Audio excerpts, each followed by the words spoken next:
Merci Armel pour la lecture biblique. Je ne sais pas si vous avez déjà posé un jour la question: qui est Jésus pour toi? Qui est Jésus pour moi? Des fois, on passe on reste de temps dans l'église, on fait des choses des fois pour faire. On ne se pose même pas la question parce que c'est une habitude. Qui est Jésus pour moi? Qui est Jésus pour toi? Un jour, un jeune homme a fait un micro-trottoir, sondage. Il est sorti dans la rue, il a posé la question à surtout les jeunes qui se rencontraient avec: qui est Jésus pour toi? Il y a beaucoup qui ont commencé à donner des réponses. Jésus pour moi, il a croisé un musulman. Hein. Jésus pour lui, c'était un prophète. Un autre: Jésus pour moi, c'est mon sauveur. Il y a un autre, ainsi de suite. Jésus pour moi, c'est celui qui guérit. Jésus pour moi, c'est mon maître. Je ne sais pas si vous avez déjà posé la question sur ça. Jésus pour moi, c'est celui qui me soutient, qui me maintient. Et pour toi, c'est qui Jésus pour toi?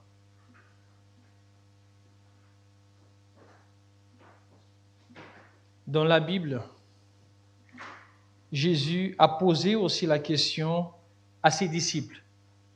En Matthieu, le texte que Armel vient de lire, Jésus, curieusement, il voulait savoir, il voulait entendre de la bouche des disciples qui était Jésus pour ses disciples. Parce qu'une chose, c'est d'entendre parler de Jésus, mais qui est Jésus réellement pour moi? Quelle est la réalité? Quel est le vécu que j'ai eu avec Jésus? Quelle est l'expérience que j'ai eue avec Jésus? Cela va faire la différence. Parce qu'en passant pour des moments difficiles, c'est là que ça va faire la différence. Qui est Jésus pour moi? J'ai vécu tout le temps avec l'expérience, le vécu de mes parents, avec le vécu de mon épouse, avec le vécu de frères et sœurs. Mais qui est Jésus réellement pour moi? Et Jésus, il voulait entendre ça parce qu'il était en train de préparer les disciples. Parce que ça ne restait pas longtemps qu'il allait mourir, il allait laisser.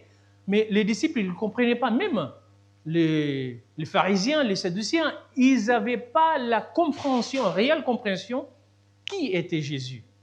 Ils entendaient un roi qui venait pour établir le royaume terrestre.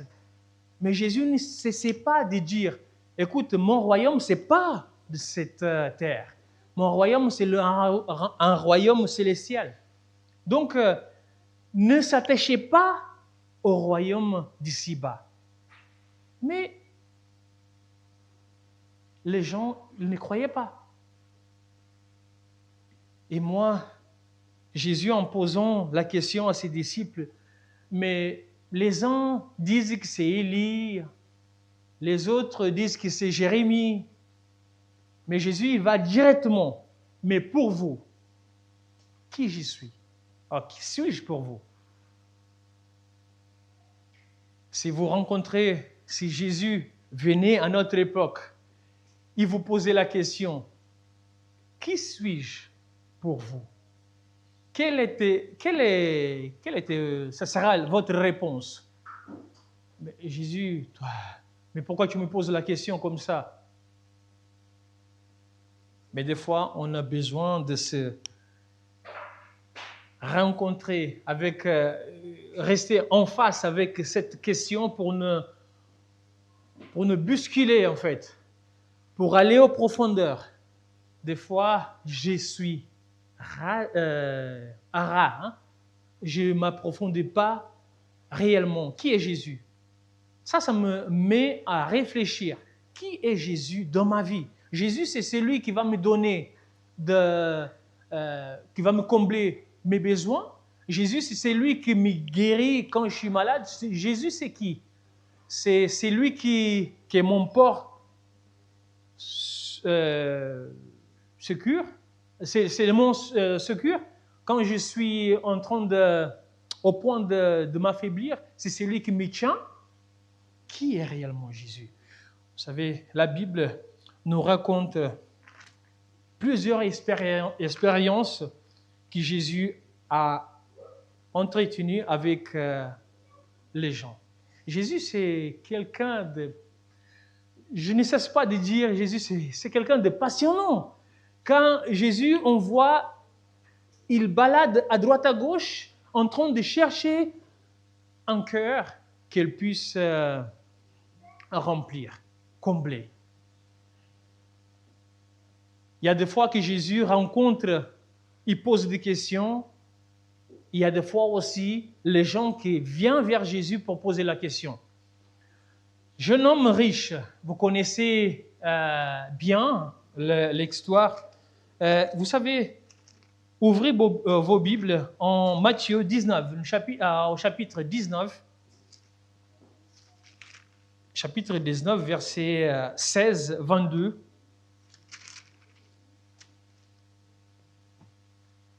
Curieusement, là, ce n'est pas Jésus qui va vers le jeune homme riche, mais c'est le jeune homme riche qui vient vers Jésus.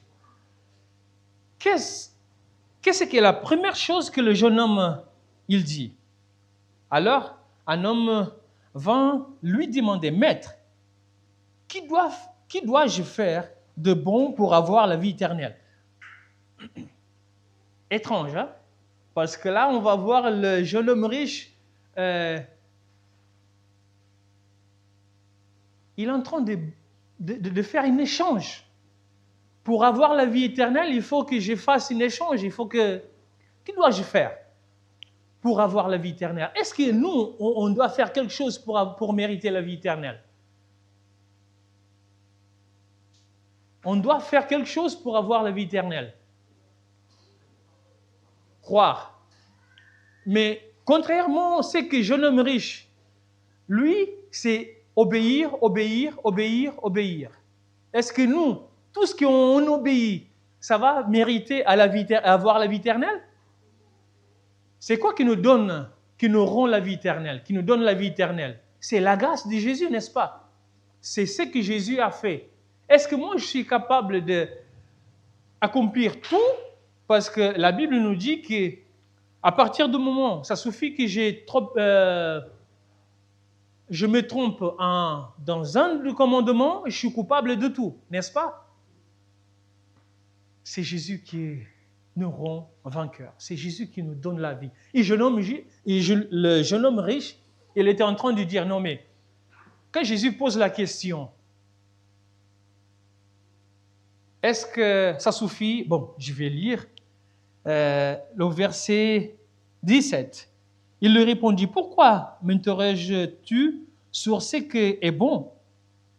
Un seul est bon.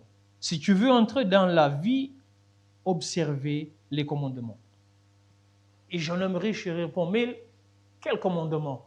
Moi, j'observe les commandements dès le début, dès tout petit. » Donc, et Jésus va le donner 2 ordres. Ah, mes frères et sœurs, ces 2 choses que Jésus le demande, là, ça va bousculer tout. Écoute, je sais que toi, le jeune homme riche, c'était quelqu'un dont le récit, ça donne l'impression que c'était quelqu'un qui observait, c'était quelqu'un de religieux, hein, comme nous. Mais Jésus lui pose 2 questions.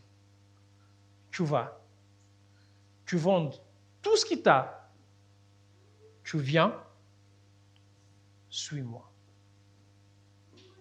Et le jeune homme riche, il s'en alla. Il a pu, tristement, il a laissé tomber.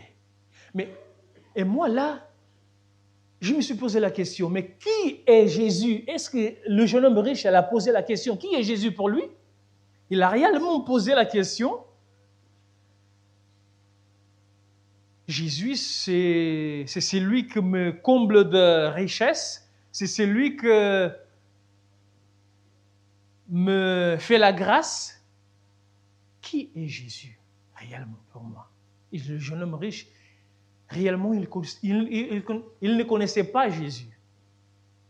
Parce qu'à un moment donné que Jésus dit, il croyait que, bon, je vais avoir la vie éternelle comme ça. Jésus, c'est lui qui... Bon, j'ai la richesse, hein? J'ai tout ce qu'il faut. Mais des fois, là, le récit m'a fait comprendre qu'il faut réellement connaître Jésus. Il faut tout abandonner. Et les deux questions, va, vends tout ce qui t'a, viens et suis-moi. À notre expérience, on peut se trouver dans le Jean chapitre 3, versets 1 à 21. À notre rencontre que Jésus fait, cette fois-ci, il fait avec Nicodème. Nicodème, un juif, un connaisseur de la loi, le plus haut niveau. Nicodème, curieusement, Nicodème, il va à la rencontre de Jésus, mais ce n'est pas dans la journée. Il va dans la nuit. Le contraste. Nicodème, il ne va pas directement au sujet, à la vie du sujet. Il tourne à rond. Mais Jésus, le connaisseur de toutes choses, il dit, mais Nicodème, arrête-toi. Tu sais, qu'est-ce que tu as besoin? C'est de naître à nouveau. Naître d'eau et d'esprit. Et Nicodème, il essaye de détourner. Mais comment je peux, un vieillard, peut naître de nouveau? Et Jésus, avec la patience. Vous savez, 3 fois, dans ma Bible, il dit « Amen, Amen ». Quand on voit « Amen, Amen », en vérité, il y a quelque chose qui va arriver. Jésus, patiemment, il répond, il chemine avec Nicodème doucement, sans avoir, comment je peux dire, sans avoir la fatigue envers Nicodème, sans s'agacer, mais doucement, il dit, écoute, tu as besoin de naître à nouveau. Tu as besoin de naître d'en haut. Ce n'est pas d'ici bas. Je sais que toi, tu connais tout.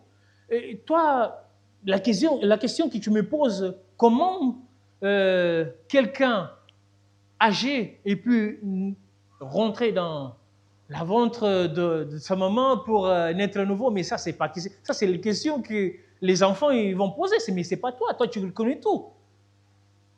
Et Jésus, avec la patience, cette patience, cet amour, il dit Nicodème, écoute, je sais qui tu es, mais je vais doucement, je vais te montrer doucement.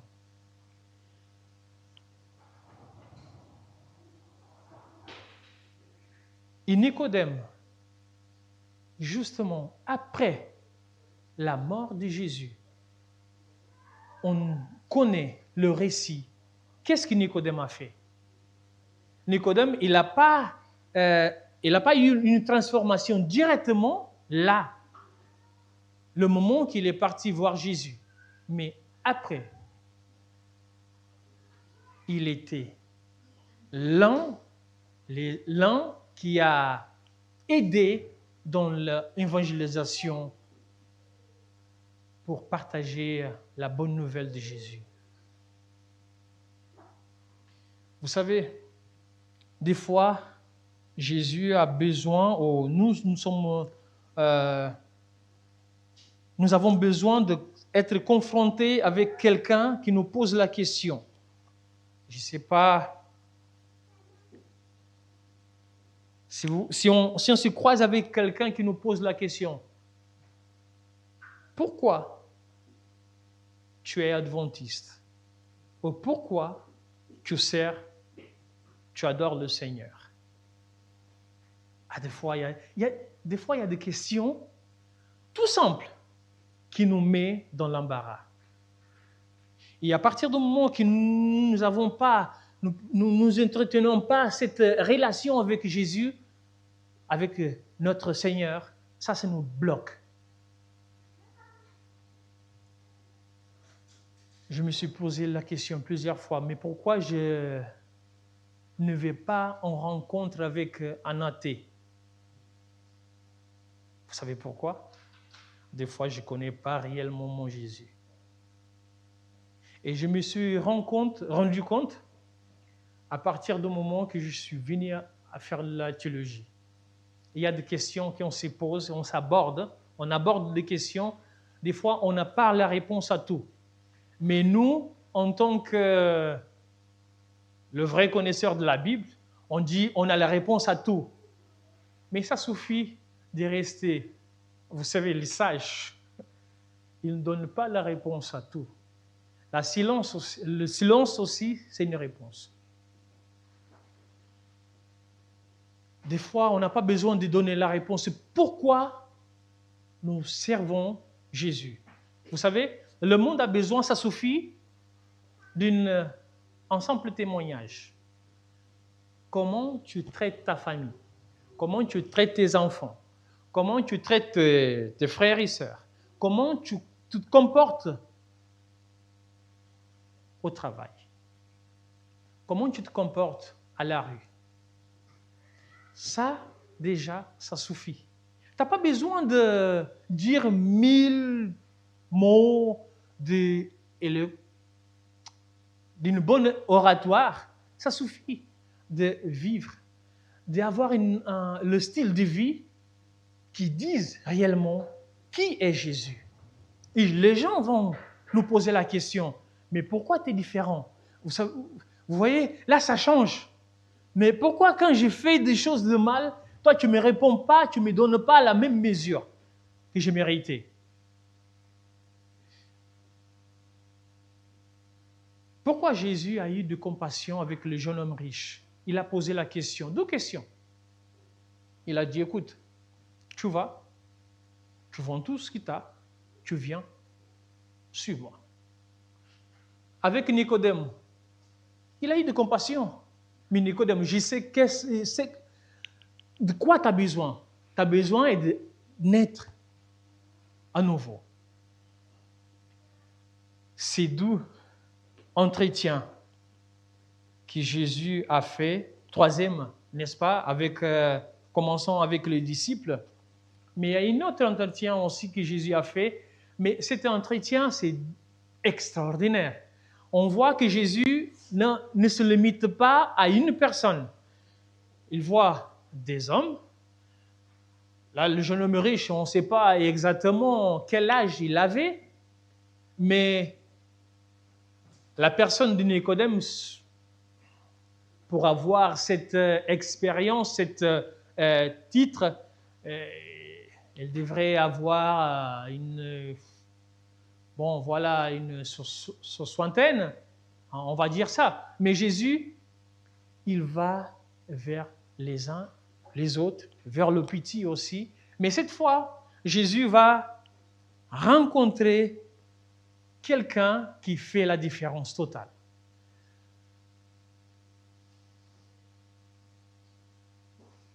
On change un chapitre, le chapitre 4. Jésus, cette fois-ci, il va rencontrer une femme samaritaine. Mais curieusement, femme samaritaine qui avait envie, contrairement à Nicodème, qu'il avait toute la sagesse, toute l'intellectualité, si j'ai pu dire ça, si ça existe ces mots en français. Jésus parle avec Nicodème avec une manière abordée théologiquement, parce que lui, il savait. Donc, il va utiliser un langage que Nicodème, il va comprendre. Mais on voit qu'avec la femme samaritaine, Jésus, qu'est-ce qu'il fait? Il n'utilise pas une mot, il n'utilise pas le jargon que la femme, ils ne peuvent pas comprendre. Il va à la hauteur de la femme. Il va à la rencontre de la femme. Et la femme, curieusement, il va en plein midi, où il y avait du soleil, pour cacher sa misère. Mais Jésus, qu'est-ce qu'il fait? Il va et rencontre la femme. Il pose une simple question. Simple question. Mais donne-moi à boire. C'était pas comment? Et en plus, une femme samaritaine, c'était pas le bienvenu. Les Juifs, ils étaient des ennemis, ils ne se comprenaient pas. Mais Jésus, il brise tout genre de barrières qui peuvent exister. Et Jésus, il va, il pose la question, mais donne-moi à boire, j'ai soif. Mais Jésus, il avait le pouvoir de tout faire. Mais pourquoi il pose la question? Pour avoir le dialogue. Cette fois-ci, ce n'est pas la femme qui vient vers Jésus. On a vu que Nicodème, il est venu vers Jésus. L'homme aussi, le jeune homme riche, il est venu vers Jésus pour poser la question. Jésus va vers les disciples. Qui suis-je pour vous?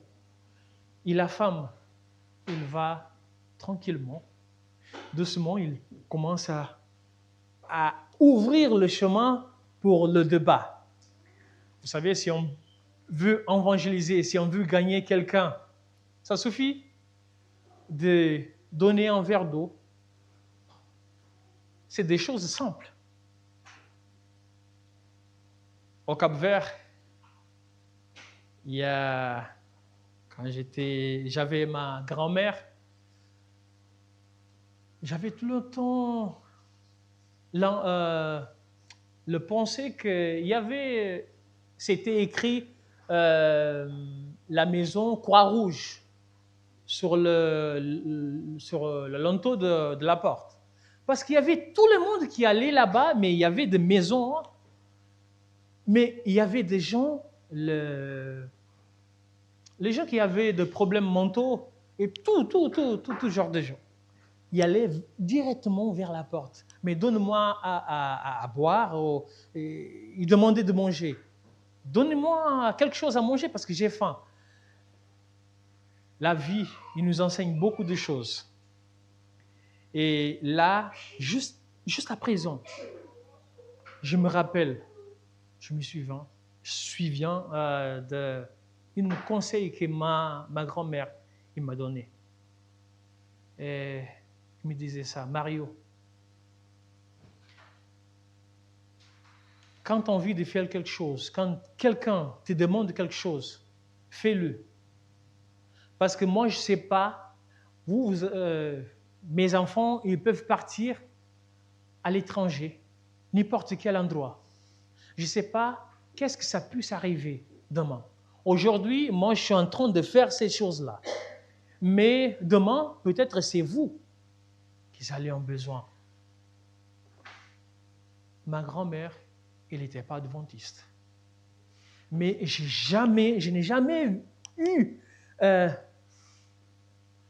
jamais vu quelqu'un qui avait un cœur pur comme ma grand-mère. Et moi, je me sentais un peu... J'avais l'arrogance à quelque sorte, mais pourquoi moi je vais boire dans le même verre que les autres? Mais ça ne se fait pas. Mais mon petit, tu ne sais pas qu'est-ce que ça peut t'arriver demain. Et là, ça m'a appris quelque chose. Rester une humilité qu'on puisse apprendre avec les gens plus expérimentés en âge. Et des fois, on se croit jeune, on se croit le propriétaire de tout. Mais la vie nous enseigne des choses. Et Jésus, il pose la question, mais donne-moi à boire, à femme samaritaine. Cette question a à faire l'ouverture de portes pour que la femme il commence à entretenir avec Jésus. Et Jésus lui pose la question, il va directement au point. Écoute, tu as eu 5 maris. Il sait qui t'a, c'est pas toi non plus. Et la femme, qu'est-ce que la femme samaritaine, il dit à Jésus? Parce que c'était comment hein? La femme samaritaine lui dit, verset 9, « Comment toi, qui es un juif, tu peux me demander à boire à moins que je suis un samaritain ?» Les juifs, en effet, veulent rien avoir de commun avec les samaritains. Jésus lui répondit, « Si tu connaissais le don de Dieu et c'est lui qui te dit, donne-moi à boire, c'est toi qui lui auras demandé, il t'aura donné. » De l'eau, mais ce n'est pas de l'eau qu'on peut boire et tout juste après, on va avoir soif, mais de l'eau qui t'aura jamais soif. Et la femme commence à poser la question, mais c'est-ce que toi, tu es plus grand que nos pères? Et Jésus commence à aller doucement, doucement. Et la femme, qu'est-ce qu'elle dit, la femme? Mais je vois que tu es un prophète. C'était normal. Mais Jésus va au fond du cœur. Jésus va, il ne va pas traiter de bobo ou de blessure à la moitié. Jésus veut guérir notre vie complètement. Et Jésus guérit complètement la vie de femme samaritaine. Et qu'est-ce que la femme samaritaine? Contrairement à Nicodème, contrairement à jeune homme riche, contrairement à disciple, qu'est-ce que la femme samaritaine elle fait? Il va directement au village. Il va raconter aux autres, viens voir, c'est lui qui m'a tout dit. Est-ce que nous serons capables de le faire? Qui est Jésus? Pour la femme samaritaine, Jésus, c'était tout.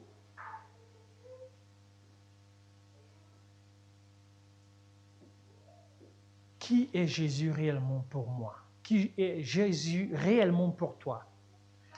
Nous avons l'envie de partager la bonne nouvelle. Ou nous avons envie de raconter ce qui s'est passé au passé avec mes parents, avec mon épouse, avec l'église où j'ai vécu. Qui est Jésus réellement pour toi, pour moi?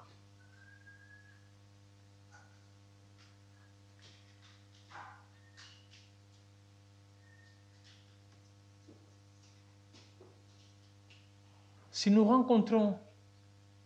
nous rencontrons quelqu'un dans la rue, un enfant, qui nous pose la question, qui est Jésus pour toi? Est-ce qu'on va laisser de côté parce que c'est un enfant? On va le répondre. Parce que ça suffit. On ne sait pas quand c'est la dernière fois qu'on va rencontrer avec quelqu'un. Et là, c'est précieux. Parce que les gens, ils ont besoin d'une réponse concise, une réponse précise.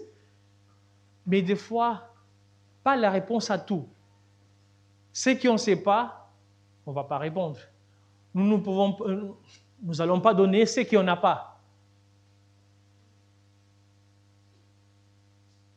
Mais si nous avons Jésus dans notre vie, nous allons donner la réponse. Écoute, vous savez, moi avant, j'étais ça, et là maintenant, je suis ça. Vous savez pourquoi? Parce que Jésus a changé ma vie. Mais je ne vois pas de différence. Mais Jésus a changé ma vie. Parce que dans le royaume des cieux, il n'y aura pas de voleurs.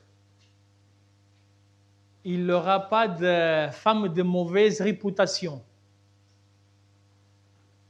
C'est tous ceux qui ont été avant, mais à partir du moment qu'ils ont eu des rencontres avec Jésus, le changement de cap. Et c'est ça que Jésus a besoin. et c'est d'entendre de nous. Est-ce que réellement je passe autant de ma vie? Moi, j'ai 40 ans, bientôt 41. Est-ce que ces temps que j'ai passés dans l'église, c'est pour chauffer le banc de l'église? Est-ce que j'ai perdu tous ces temps-là à faire bon, je suis venu parce que mes parents m'ont ramené. J'étais né dans l'église. Vous savez, le plus grand danger, c'est ceux et celles qui ont grandi dans le berceau adventiste. On se croit le roi connaisseur de tout. Le jeune homme riche, c'est classique. Obéir, parce que moi j'ai obéi, j'ai fait tous les commandements. Mais est-ce que réellement, il ne connaissait pas? Nicodème, il était à la hauteur aussi. Mais réellement, est-ce qu'il connaissait Jésus? Probablement non, à profondeur. Mais la femme samaritaine, qui aussi disait femme de mauvaise réputation, il avait envie, il avait cette soif. Croyez-moi, le monde, en sortant d'ici, il y a beaucoup de gens qui ont soif de la parole de Dieu. Prêchez la bonne nouvelle. Si vous avez, moi je crois que nous tous, nous avons des dons ici dans l'église. Si vous avez le don de dessiner, faites-le. Si vous avez le don de chanter, chantez par la gloire de Dieu. Si vous avez le don d'accueillir les gens dans ta maison, fais-le. Malgré le monde va en contresens de ce que Jésus nous a dit. Mais ça existe les gens dans le monde qui ont besoin de croire que Jésus existe réellement. Et ça, les gens vont voir à travers notre vie. Notre conjoint, ils vont savoir que Jésus existe à travers notre comportement que nous aurons avec eux.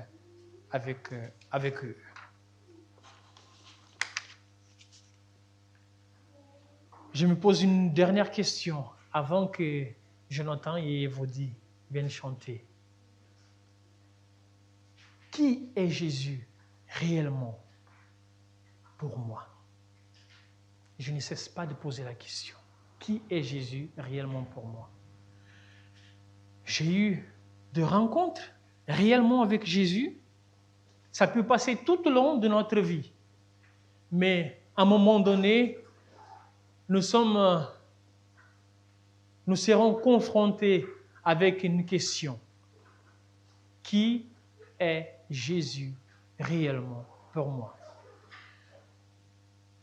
C'est juste la dernière minute en arrière là. Je n'ai pas eu ce questionnement. C'est jamais trop tard de se poser cette question. Et cette question, je vous assure que ça va changer votre regard envers Jésus. Votre manière d'agir envers les autres. En regardant les autres avec la compassion que Jésus a eue avec les 4 que je viens de dire, les disciples, la femme samaritaine, Nicodème et ainsi que le jeune homme riche. Ça va sauver notre vie. Que Dieu puisse nous bénir, que Dieu puisse nous donner cette envie de le servir, de le connaître réellement, pas à ras, mais de le connaître en profondeur.